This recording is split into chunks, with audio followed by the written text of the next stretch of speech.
The auditorium buzzed with chatter as the talent show at Lincoln High prepared for its final act. Students in glittery outfits and flashing sneakers huddled backstage, some whispering, some scrolling on phones. Among them stood a girl no one noticed, Maria Ramirez, the janitor's daughter. She clutched a battered guitar case, eyes downcast, her worn-out jeans and oversized sweater starkly contrasting with the sequins around her. Maria had signed up last minute, her name scribbled at the end of the list in crooked handwriting. Whispers floated around her. What's she doing here? Doesn't she mop the cafeteria? Laughter followed, not out of malice, but cruel amusement. No one expected her to be more than a momentary filler act, but Maria wasn't there for applause. She had a promise to keep, a memory of her late father, the only man who ever truly believed she had music in her bones. The MC called her name with a tone of awkward surprise, almost as if he expected her not to show. Maria stepped onto the stage, her scuffed sneakers tapping lightly on the polished wood floor. The audience fell quiet for a moment, confused by the sight of her. Then a few chuckles returned, as if her very presence was part of a prank. A boy in the front row whispered loudly, "Did someone lose their janitor?" Another chimed in, "Maybe she's here to clean up the sound system." Maria said nothing. She took a deep breath, walked to the single mic stand, and slowly opened her case. Inside lay a weathered sticker-covered guitar with a crack near the bass. Nothing glamorous, nothing fancy. She adjusted the strap and closed her eyes. The hall still chuckled. Her fingers found the strings. She strummed the first chord, and everything shifted. The notes didn't come out weak or hesitant. They rang like wind through canyon stone, full and trembling. Her right hand danced with precision. Her left hand moved with grace across the fretboard. A haunting melody filled the auditorium, soft but commanding, with delicate slides and soulful bends that pulled at something deep within each listener. Conversations died, phones lowered, eyebrows rose. The students leaned forward. Teachers stilled. The boy who mocked her dropped his grin. Maria didn't look up. She played as if the guitar was speaking in her place, telling stories of hardship, dreams, and long nights spent in quiet practice while the world slept. The room, once filled with noise, now hung on every note she played. Then came her voice. Soft at first, like a whisper carried on the wind, it flowed seamlessly into the melody, warm and aching, full of emotion that seemed far too rich for a girl so young. The lyrics spoke of shadows and rising, of dust-covered dreams, and finding one's own rhythm in a world that never listened. The audience was still, eyes wide, breaths held. Teachers looked at one another, some blinking fast. Even Principal Harris leaned forward in his seat, stunned. Maria's voice grew with each line, not louder but stronger, more certain, more alive. She wasn't just performing, she was becoming everything. The chipped guitar, her plain clothes, the cruel whispers faded under the power of her sound. She was no longer the janitor's daughter, she was the voice of the room. By the time she reached the final verse, something incredible had happened. The students, who once laughed, now looked mesmerized.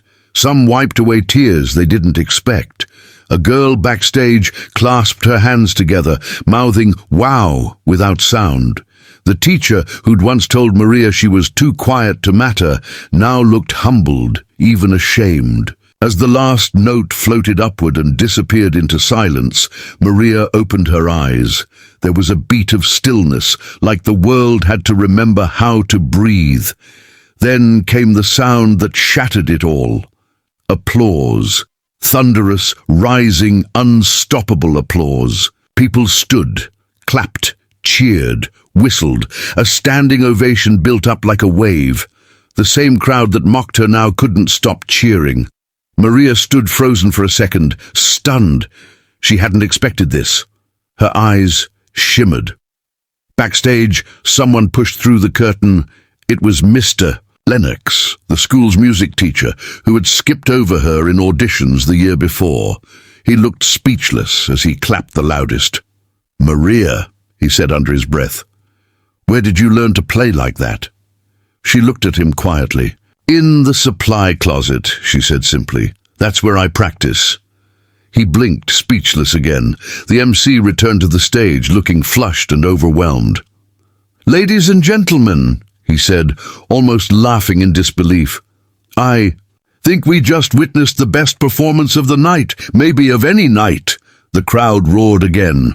Maria smiled, not wide, not dramatic, but with a quiet satisfaction. Her heart wasn't racing, it was full. She wasn't here to prove anyone wrong. She was here to honor her father's memory.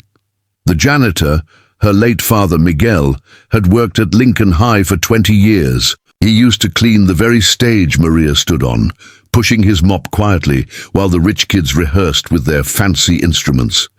He used to hum while he worked. Maria would hide in the wings and watch. He had taught her her first chords on a broken guitar someone left behind. "Music," he once told her, "doesn't care who you are. If you feel it, it'll speak for you." When he died 2 years ago, Maria inherited the guitar and the silence. She practiced alone, mostly in the equipment closet near the gym where no one heard her. She never auditioned, never showed off. She thought no one would care. Tonight changed everything. She had finally let the music speak, and it had spoken louder than she ever imagined. Later that evening, after the gym cleared out and the trophy was handed to her with awkward but genuine applause, Maria sat alone under the bleachers with her guitar in her lap. The hallways were quiet again. Her fingers gently ran over the strings, not playing, just remembering. A shadow fell across the floor. It was Principal Harris. "Maria," he said softly, "I owe you an apology." She looked up, surprised. "We all do," he added. "That was remarkable." She nodded politely, unsure what to say. Then he asked something she never expected. "Would you consider leading the school's music club? I think the students could learn a lot from you." Maria looked at him for a long moment. "I'll think about it," she said, then smiled, the same quiet smile she wore on stage. The next morning, Lincoln High buzzed again, but differently. In the hallways, students stopped to greet Maria. Some asked about her guitar. A few even asked if she could teach them. Teachers smiled in the staff lounge, talking about that girl from last night. Mr. Lennox left a new guitar in her locker with a note, "You deserve this. Let the world hear you." Maria didn't become popular overnight. She didn't want to, but she had become something better, respected. Her music had done what words never could. It had broken down the wall between janitor's daughter and student, between ignored and seen. And in the end, all it took was one girl, one guitar, and the courage to step onto a stage no one thought she belonged on.